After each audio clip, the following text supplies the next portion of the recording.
Here's a good place for me to speak because I'm not the person who needs to be heard at the moment. So it's an ideal place for me to speak and do my own thinking.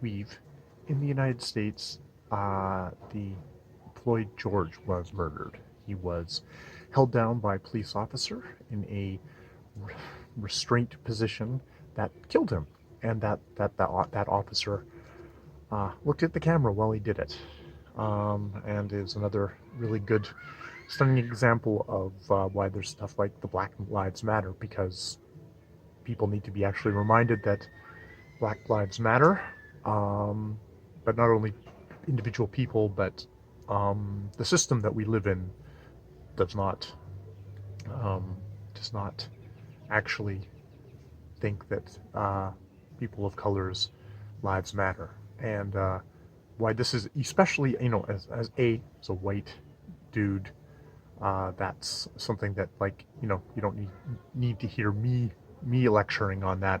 I'm also a white Canadian dude, so the lived experience of black people in the United States is something that is hundreds and hundreds of miles away from what I would even know. Especially when I live in a country which, while also treating black people like shit, also treats Asian people like shit. In BC, there has been a great rise in anti-Asian racism, and for basically every reported incident of this, that there's a lot more. Were people using COVID-19 as an excuse to abuse people for what a foreign government that many of them may have actually fled from, have from to persecute, abuse, assault, um, you know, abuse people here,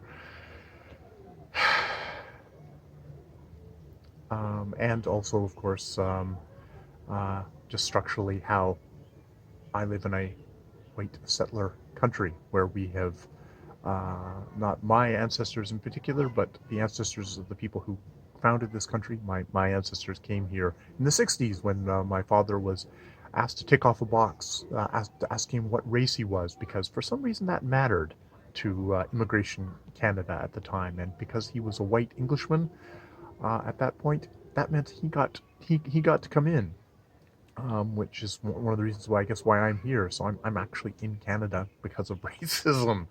I owe my existence as a Canadian to a certain degree because of that. Um, um, but also, but I'm also living in a country that's based on, as the United States is, as a country that we came in through. There's the interaction of diseases, really completely decimated the population. That isn't something that we can control, but basically all the stuff that was used afterwards to take advantage of that fact, um, allowed um, the foundation of Canada and the United States, um,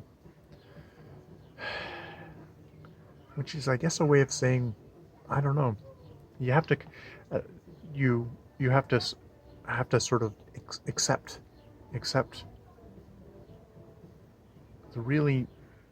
I have to accept that the real nastiness, the real darkness of our history, in a way, that I'm only here because a lot of other people aren't here. Um, that and that's a hard thing to accept as an individual, that you are shaped by history, and that history is racist, brutal, um, and really tough. And yeah, it's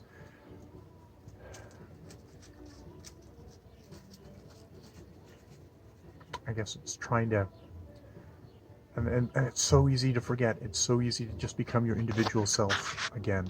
To become, it's just me. It's just me. I'm Jay, and I'm not racist. And it's like, even if that's even if that is the case, even if you've never had a racist thought in your mind, even if you've never, you know, given into prejudice, um, you still are still, yeah.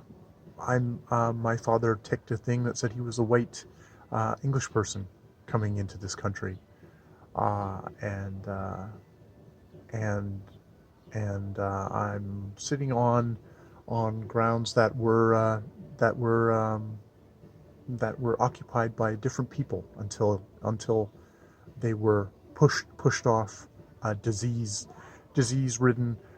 They were horribly weakened by disease, decimated, which allowed the white settlers to come in and populate this land, um, and to take advantage of that weakness to put people on reservations, to impose stuff that benefited those white settlers, that caused the city around me to exist as it is. Um,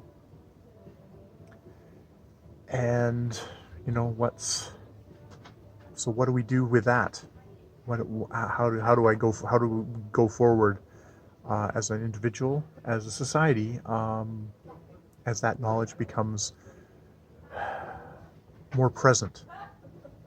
And I hope it will become more present. It slowly is. Um, we have things of kind of truth and reconciliation. Reconciliation gets used as a buzzword by politicians, and unfortunately, it's such a overused word that way now that I'm sure any person of native or other race kind of knows that this is like greenwashing. Politicians going to say this word and then they're going to do shit, which is unfortunately what's started to become the rule. Um, Justin Trudeau came in on kind of a reconciliation thing, but that's been one of these things that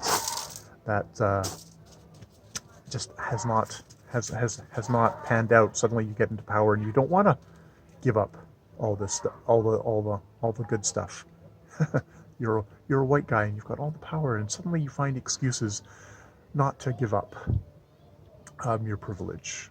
Um, Because power and advantage is incredibly seductive. Don't undersell that. That is such a seductive thing. And you can see as a society, you can see as a politician, like, I'm not going to get popular by giving up stuff from the people who got me elected, no matter how much they say, how much they claim they might.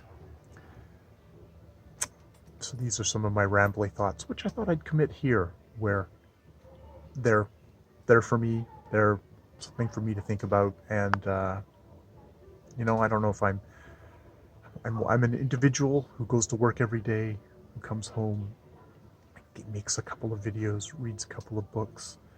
Uh, I'm not a political person. That takes a hell of a lot of energy. I don't know if I ever am going to have the energy for that sort of thing. I can try and speak up on an individual level, and maybe that's what I can do. I can try and vote for the people who I think are going to actually maybe bring about some of that change. Um, Maybe try and actually financially support some people who actually do have the energy. Because, to be honest, I think voting for a minor fringe left-leaning party is a thing to do, but it's maybe not the most effective. I would do that, but I should think about um, financially supporting people that might actually be shit disturbers and bring meaningful change to the country. Shove people, push it at mainstream society a bit. That's my thoughts today, on this day, because that's the greatest trap for a Canadian, is to look down the United States and think we're better. Like, we're not. We are not better. We are quieter. We are more sneaky in our racism. Sometimes we're not even sneaky in our racism, but we're smaller, and we're less in your face than the Americans. And sometimes being in your face is what you need. it actually probably will get more change than just being quiet and saying, "Oh, we're better. We're off in the corner and we're better." It's like we're not. We're not.